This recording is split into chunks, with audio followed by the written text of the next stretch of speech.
अस्सलामुअलैकुम वरहमतुल्लाहि वबरकातुहू। उम्मीद करता हूँ तमाम नाजरीन बखैर आफियत से होंगे और तमाम बच्चे गर्मी की छुट्टियाँ समर वेकेशन को इंजॉय कर रहे होंगे।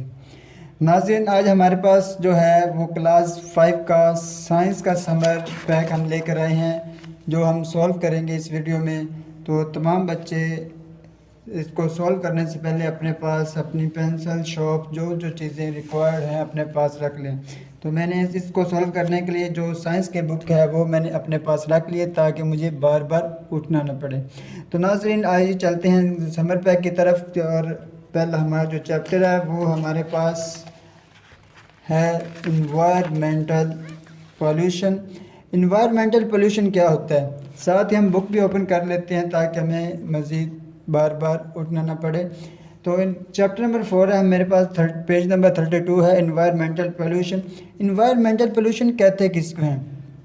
हमारे इर्द गिर्द जो माहौल में चेंजिंग होती है, तब्दीलियाँ होती है, जो हमारे इंसानों के लिए, जानवरों के लिए, पौधों के लिए और मुख्तलिफ़ चीज़ों के लिए नुकसानदेह होती है, उसको हम इन्वायरमेंटल पोल्यूशन कहते हैं। तो हमारे इन्वायरमेंटल पोल्यूशन में जो हमारे पास समर पैक है उसमें हमारे पास जो पहला क्वेश्चन दिया गया है वो है डिक्टेशन वर्ड। बस पेरेंट्स की कॉल भी आए थे, कुछ बच्चों के मैसेज भी आ रहे हैं कि सर काइंडली बता दें डिक्टेशन वर्ड कैसे लिखनी है और कहाँ से लिखते हैं। तो इस बारे में मैं आपकी रहनुमाई करता चलूँ कि बेटा आपने सबसे पहले आपने जो चैप्टर नंबर 4 इन्वायरमेंटल पोल्यूशन या जो भी चैप्टर आप सॉल्व कर रहे हैं तो उसका सबसे पहले आपने वो बुक से चैप्टर ओपन करके तमाम जो लेसन है, जो यूनिट होगा, उसको आपने अच्छी तरह रीड करना है। अब फॉर एग्जांपल ये लेसन है इन्वायरमेंटल पोल्यूशन, ये शुरू हो रहा है everything around us in our environments. यहाँ से आप रीडिंग शुरू करें और साथ अपने पास आप एक हाइलाइटर या लेड पेंसिल, जिसे कच्ची पेंसिल कहते हैं, वो अपने पास रखें। अब जो साथ साथ पढ़ते हैं, जो वर्ड आपको मुश्किल लगता है, फॉर एग्जांपल मैं कहता हूँ मुझे यहाँ पे एनवायरनमेंट जो ये वर्ड है ये मुश्किल लगा है तो मैंने इसे अंडरलाइन कर दिया। और जिन बच्चों के पास हाइलाइटर है तो वो उसी के साथ उसको इस तरह हाईलाइट भी कर सकते हैं ताकि बाद में आपको याद रहे कि मैंने ये वर्ड हाईलाइट या अंडरलाइन किया है। अब जो वर्ड आप हाईलाइट या अंडरलाइन करेंगे, उस वर्ड पूरे चैप्टर में जितने वर्ड होंगे वो आप लिखेंगे इन डिक्टेशन वर्ड पे। अब वो आप यहाँ से लिखना शुरू कर दें और जितने होंगे वो आप एंड तक लिखें और आपका ये जो क्वेश्चन होगा डिक्टेशन वर्ड वाला वो हो जाएगा, कंप्लीट हो जाएगा। अब नाज़रीन, हमारे पास जो क्वेश्चन नंबर 2 है, right short answers to this question. हमारे पास शॉर्ट क्वेश्चन होंगे, हमने उनके शॉर्ट आंसर लिखे होंगे। हमारे पास जो पहला शॉर्ट क्वेश्चन है, what are many main types of pollution. यहाँ पे बाय मिस्टेक माइल लिखा गया तो आप यहाँ पे मेन लिख लें। तो हम बुक पे चलते हैं तो हमारे पास जो होगा क्वेश्चन है, what are the main types of pollution. तो पोल्यूशन की 3 टाइप्स हैं। Number 1 air pollution, number 2 water pollution और नंबर 3 पे जो आती है वो है लैंड पोल्यूशन। ये 3 टाइप्स होंगी पोल्यूशन की, वो आप यहाँ पे लिख लेंगे। अब मैं थोड़ा डिस्कस कर दूँ। जो हमारे पास एयर पोल्यूशन होती है, जो हम जिसको हम एयर पोल्यूशन मतलब हवा की आलूदगी कहते हैं, इसमें ये होता है कि जब हवा में मतलब मुख्तलिफ़ किस्म के केमिकल, डस्ट वगैरह, गैसेस, स्मोक वगैरह हवा में शामिल हो के वो नुकसानदाह इंसान के लिए या किसी भी चीज़ की नुकसानदाह बनती है, उसको हम एयर पोल्यूशन का नाम देते हैं। और दूसरे नंबर पर हमारे जो आती है वाटर पोल्यूशन। वाटर पोल्यूशन क्या है? वाटर पोल्यूशन दरअसल ये होता है कि पानी में कुछ पार्टिकल, जो कुछ चीज़ें मिलकर जो पानी को जहरीला बनाते हैं या हमारे नुकसानदेह बनाते हैं, उसको हम वाटर पोल्यूशन का नाम देते हैं। और थर्ड पे हमारे पास आते हैं लैंड पोल्यूशन। अब लैंड पोल्यूशन तो तकरीबन नॉर्मली हर जगह पे मतलब तीनों ही पाए जाते हैं, लेकिन लैंड पोल्यूशन में ज़्यादा हिस्सा पाया जाता है, क्योंकि लैंड पोल्यूशन वो है कि जो मतलब हम कचरा वगैरह जो चीज़ें मतलब क्या फैक्ट्रियों का केमिकल जो जिस जगह पे जाता है तो वो ज़मीन एक नुकसानदा बन जाती है, तो उसको हम लैंड पोल्यूशन का नाम देते हैं। ये था हमारा क्वेश्चन नंबर 1। अब क्वेश्चन नंबर 2 की तरफ हम चलते हैं। वो है name at least 2 diseases that are the result of pollution. मतलब आपने दो बीमारियों के नाम रखते हैं जो पोल्यूशन की वजह से पैदा होती हैं।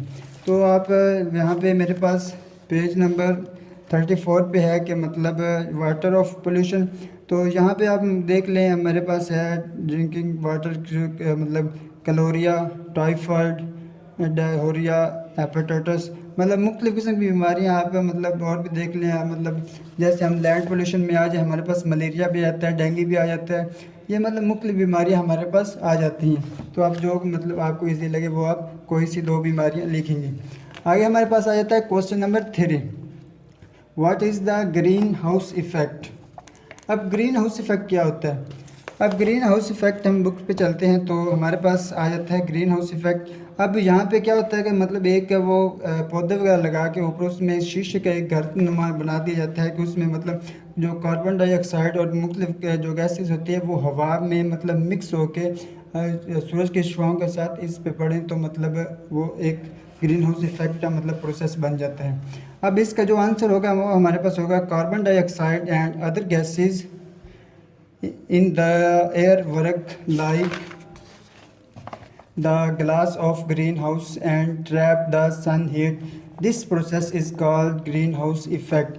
आप यहाँ तक करेंगे कि मतलब जो क्वेश्चन नंबर 3 होगा हमारे पास शॉर्ट क्वेश्चन, उसका आप ये करेंगे कार्बन डाइऑक्साइड से लेकर आपके बुक का पेज नंबर 36 पे है ग्रीन मतलब this process is called the green house effect. जहाँ तक आप ये मतलब सबक है जो क्वेश्चन है यहाँ तक आप कंप्लीट कर लेंगे लिखेंगे।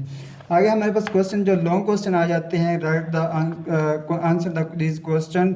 मतलब इसमें हमने जो हमारे पास पहला क्वेश्चन है वो हमारे पास है biodegradable and non biodegradable material also gives example. मतलब हमने उसका मतलब वजाहत भी करनी है और उसके बारे में मतलब हमने मिसाल भी देनी है। अब पेज नंबर 36 पे हमारे पास है biodegradable and non biodegradable material. तमाम बच्चे यहाँ से शुरू करेंगे एवरीथिंग अराउंड अस इंक्लूडिंग, यहाँ से लेकर पहली बात तो यहाँ पर लिखेंगे मतलब मटेरियल्स तक, यहाँ तक लिखेंगे। अब इसी के साथ मैं थोड़ा सा बायोडिग्रेडेबल और नॉन बायोडिग्रेडेबल पर थोड़ा सा डिस्कस करता चलूँ। पहले हमारे पास बायोडिग्रेडेबल।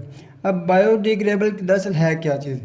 बायोडिग्रेडेबल मटेरियल वो होता है जिसको मतलब जो हम मतलब फेंके तो वो हमारे लिए बैक्टीरिया पैदा करे। फॉर एग्जांपल हम कोई भी छिलके वगैरह फ्रूट्स वगैरह फेंकते हैं तो वो हमारे लिए नुकसानदायक नहीं होती, मतलब वो बैक्टीरिया पैदा करके मतलब कुछ केमिकल रिएक्शन करके वो हमारे लिए मतलब ज़्यादा नुकसान हमारे माहौल में ज़्यादा असरअंदाज नहीं करती। इसमें हमारे पास जो एग्जांपल आ जाती है peels of fruits and vegetables, crumbs, मतलब इसकी एग्जांपल मतलब आ जाती है। आगे आ जाता है non biodegradable material. Non biodegradable जो ग्रेडेबल जो मटेरियल्स होते हैं उसमें ये है मतलब जो चीज़ें हम फेंकें वो हमारे लिए जो इन्वायरमेंटल पोल्यूशन का बायस बनती है। मतलब फॉर एग्जांपल हम जो बोतल फेंकते हैं कैन वगैरह या प्लास्टिक की बोतल वगैरह, ग्लास, सूफा, मतलब कुछ चीज़ें जो कैंडी के वेपर्स वगैरह फेंकते हैं वो हमारे लिए जो नॉन बायोडिग्रेडेबल का बायस बनती है। मतलब इन्वायरमेंटल पोल्यूशन का जो बायस बने उसे हम नॉन बायोडिग्रेडेबल मटेरियल का नाम देंगे। आगे हमारे पास जो आ जाता है जो अगला क्वेश्चन है long question, what are some causes and effects of land pollution. मतलब हमने जो ज़मीन की वजह से पोल्यूशन बन रही है उसके मतलब कुछ वजूहत और उसके इफ़ेक्ट्स लिखने हैं। तो हम चलते हैं पेज नंबर 35 पे है लैंड पोल्यूशन। तो हम बच्चों को वीडियो मतलब नज़र आ रहा होगा कि लैंड पोल्यूशन। अब लैंड पोल्यूशन मैंने पहले भी डिस्कस किया, लैंड पोल्यूशन है क्या। मतलब कुछ जो हार्मफुल केमिकल होते हैं जैसे फैक्ट्री का मतलब माहौल जो कचरा वगैरह वो फेंकते हैं, जो मतलब जो उनका पानी निकला कि ज़मीनों को सैलाब करता है। अब वो ज़मीनें इंसानी ज़िंदगी के लिए नुकसानदा बन चुकी होती है। अब उन्होंने क्या है कि मतलब इसके बारे में आप जो उन्होंने क्वेश्चन किया था हमारे पास है मतलब उसकी वजूहत और इफ़ेक्ट, मतलब जो उसके इफ़ेक्ट होंगे वो हम लिखेंगे। तो आप बेटा यहाँ से शुरू करेंगे land pollution occurs when trash and harmful chemicals, यहाँ से शुरू करके मतलब well in the polluted soil तक आप जहाँ तक लिखेंगे। अब इसमें क्या है कि हमारे पास जो कॉजेज़ हैं वो हमारे पास लैंड पोल्यूशन ये है कि trash the hospital and house dumped in the soil, मतलब वो जो मुख्तलिफ नुकसानदा करते हैं हॉस्पिटलों में भी और ज़्यादातर हॉस्पिटल्स में भी होता है और हाउस घरों में भी पाया जाता है। इस तरह मतलब इफेक्ट्स में भी आ जाता है कि मतलब वो घरों को तबाह करते हैं, मतलब जानवरों और पौधों को भी तबाह करते हैं। मतलब मुख्तलिफ चीज़ें आ जाती हैं जैसे मतलब आजकल कुछ दिन पहले वो डेंगू की अफवाह फैली तो वो भी लैंड पोल्यूशन मतलब वाटर पोल्यूशन इन चीज़ों से ही पैदा हुई थी। तो इसलिए तमाम कोशिश किया करें कि मतलब जो आपके मतलब एयर पोल्यूशन, वाटर पोल्यूशन और लैंड पोल्यूशन, अपने घर में मुकम्मल सफाई रखा करें, ताकि मतलब इस जब इंसान आप सब मतलब और आपके बच्चे बीमारियों से बच सकें। तो हम चलते हैं अपने अगले क्वेश्चन की तरफ।